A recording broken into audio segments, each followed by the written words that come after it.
into the shop and have said, I've got this ailment or this. And we said, have you been to a doctor? And they have tried to go to a doctor they have not been able to, or they have gone and they are recommended, the most extreme response, rather than saying, well, okay, there are ways to deal with what you have. And some of the time it doesn't need an operation. So where the medical apartheid, and it's so prevalent here in the UK, depending on where you live. And it's almost like it's a postcode war, depending on your postcode is how you'll be treated. Is whether you get the doctor's appointment, whether you'll be seen, or whether you even be treated at all. If you do a little bit of research here, it says, and in fact, actually when I went to see a nurse or a doctor about my son's condition, she was honest enough to say, well, to be honest, you're going to have 6 to 7 times before you have to call before you get a doctor's appointment. Then you're going to have to do 6 to 7 times again before you get seen, Then you're going to do another 6 to 7 times again just to get what you want. And then when they don't, they send you back home because they'll say, okay, just, use this cream or take this tablet, which half the times is not helping your condition. Then you have to do another 6 to 7 times. And imagine all this time period that is passing while you have to be calling back and forth, just to get one thing seen to.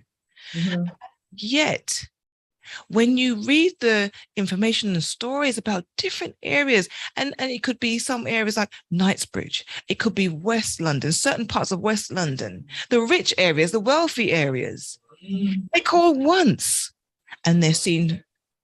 They call once and they're given the medication. They call once and then they're getting a response. Can we have a repeat prescription? Can we get a repeat prescription? Yes, we can. When you're here in, certain urban areas, as they call it, to get a repeat prescription, they say, oh, well, we need to see you again, whether or not you do have this condition. You have to prove that you are sick when your records clearly state you're sick. You've seen me. And it goes on, and it's almost like, it's so when you look at it and you hear the horror stories, and they are horror stories. Yeah. So when our customers come to us in the Tree of Eternal Life, we say, look, here, take this. This will help calm your nerves. This will help calm the pain. Eventually these herbs will cure. And we have to be very careful about the word cure. We can't even say cure. Because before the drug companies came in with their drugs, which causes another ailment, and you take that one, it causes another ailment. Before you know it, you have a cabinet of 1 to 10 leading on from each other. They say, well, there's no proof. And I'll give you an example. There's no proof that herbs cure anything. You can't say that, oh, no. You'll lose your license. You'll lose your shop license. But yet, something simple as willow bark, and I'll give you an example. Now, willow bark has something called cecilene in it, which they take from the willow bark and make the aspirin. But yet they will say to you, there's no proof that that works. And this is the kind of things that, goes on. And that's just a touch of the surface. How they treat you according to where you live and the color of your skin and your race. And that's why they get you to fill out these forms, which says on the bottom of it, one of the last questions, your ethnic, what group do you belong to? Why is that important if we're all going to be treated medically? Yes. Sticking to the idea about medical apartheid, one of the things I want to kind of explore is, I think some of the practitioners already kind of touched on it, but it's how then do you navigate around some of these challenges that you've just said? There's, you can't say this and you can't say that. So how, as you a herbalist, how do you navigate? How do you overcome some of these challenges then in a particular profession? So what we do, we actually say to anyone coming in, we can't say cure, because the pharmaceutical companies will, come down on us, like what had happened with Yamoa powder, which actually did cure asthma, but because they used the word cures, it was now illegal to sell in the UK. So what we do is we say, you know what, if you take this for a period of time, it's going to help with that. Come back, see how you feel. And that's how we work with each of our customers. And they said, you know what, that works great. That was great. This, I feel so much better. Well, what do I do now? So we say, okay, let's keep going. But a lot of them are afraid. When I say afraid, they are afraid to use herbs because their first question is, will it interfere with what the doctor's given me? Mm-hmm. More so is, will your drugs interfere with the herbs that's going to heal your body, which we've been using for hundreds and thousands of years before they even came along? Mm-hmm. So what we do is we just explain, look, this is how it works. And we try to give them as much information as possible because, you know, knowledge is power. Yeah. So the most knowledge we can give to you and teach you and show you how these herbs work within the body, it actually helps them and prepares them mentally. So they say, okay, get round it, come back, use it again.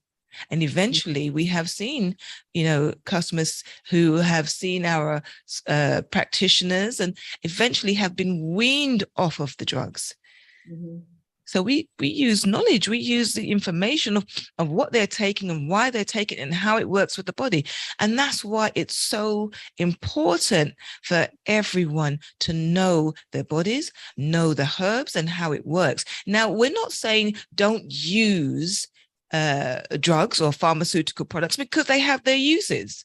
I'm going to stop right there. I'm going to put, my brother always says a pin. I understand why the pin is necessary. I'm going to put a pin in that and ask you to bear with us. We're going to take a commercial break. We're going to come back and we're going to continue this discussion. We're going to have some of the other speakers coming in, some of the other moderators. I'd like to continue on this path. Again, you are tuning in to this 2022 International African Holocaust Month, the strength and resilience of a people, never forget. This is part one. This is Saturday, the 8th of October, the medical apartheid that still exists.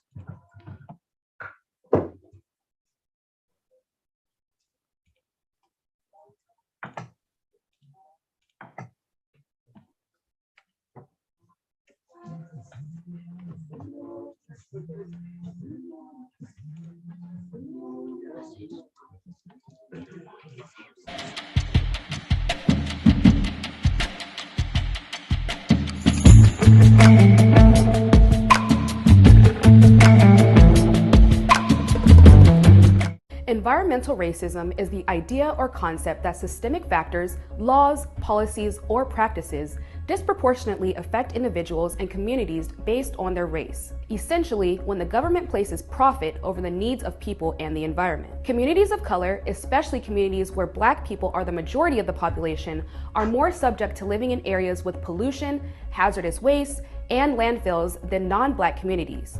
These conditions are what cause health issues such as asthma, cancer, reproductive complications, diseases, and more. Everybody deserves to live in a place where their health is not impacted by things that they did not create. Explicitly making housing less expensive where there are harmful conditions and then not having resources to keep that community safe is environmental racism. Climate change makes environmental racism worse. Extreme weather is a part of climate change when the government